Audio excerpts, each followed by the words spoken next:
नमस्कार दोस्तों, आप सभी का स्वागत है हमारे चैनल पर। आज के इस वीडियो में मैं आपके लिए लेकर आई हूँ जेठ मास का 17वां अध्याय। अप्सरा कहने लगी कि हे राक्षस। वह ब्राह्मण कहने लगा कि इंद्र इस प्रकार अपनी अमरावती पुरी को गया सो हे कल्याणी, तुम भी देवताओं से सेवा किए जाने वाले प्रयाग में जेठ मास में स्नान करने से निष्पाप होकर स्वर्ग में जाओगी।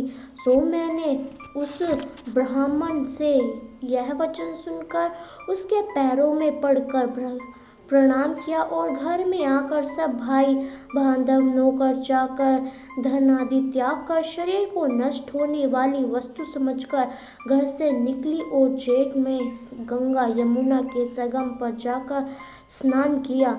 सो हे निशाकर, 3 दिन के स्नान से मेरे सब पाप नष्ट हो गए और 27 दिन में पुण्य में से देवता हो गई और पार्वती जी की सखी होकर सुख में निवास करती हूँ। इसलिए मैं प्रयाग के महात्म को याद करके सब देवताओं के सहित जेठ मास में प्रयाग स्नान करती हूँ। सो मैंने अपना यह सब वृत्तांत तुमसे कहा। तुम भी इस योनि में पड़ने और ऐसे कुरूप होने का सब कारण कहो। तुम्हारी दाढ़ी और मूछें बहुत बड़ी हो गई हैं और पर्वत की गुफा में वापस करते हो। निश्चार करने लगा कि हे भद्रे, सज्जनों से गुप्त बात कहने में भी मैं कोई हानि नहीं होती।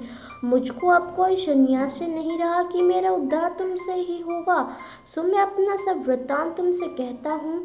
मैं काशी में वेदों का ज्ञाता था और बड़े उच्च कुल के ब्राह्मण के घर में जन्म लिया था। मैंने राजा पापी शूर तथा वेश्यों से अनेक प्रकार के दान लिए। मैंने दान लेने से चांडाल को भी नहीं छोड़ा। उस जन्म में मैंने कोई भी धर्म नहीं किया, वहीं पर ही मृत्यु को प्राप्त हो गया। तीर्थ स्नान पर मरने के कारण नरक में नहीं गया।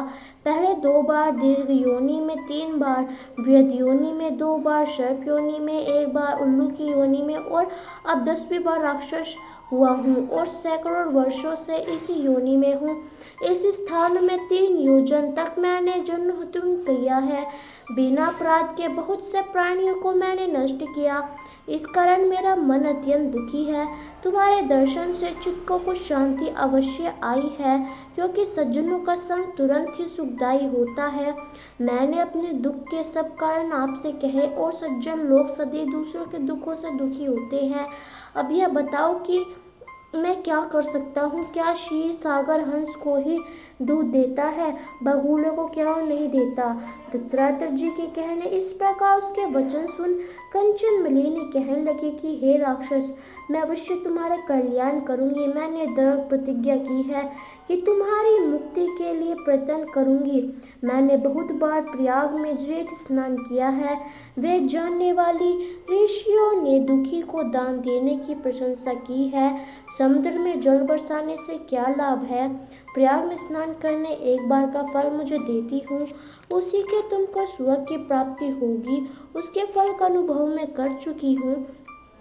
तब उस अप्सरा ने अपनी गीलो वस्त्र का जल निचोड़कर जल को हाथ में लेकर जेठ स्नान के फल को उस राक्षस के अर्पण किया। तो ये था हमारा जेठ मास का 17वां अध्याय। आपको कैसा लगा हमें कमेंट कर ज़रूर बताएं और अंत तक हमारे साथ बने रहने के लिए आप सभी का बहुत बहुत धन्यवाद।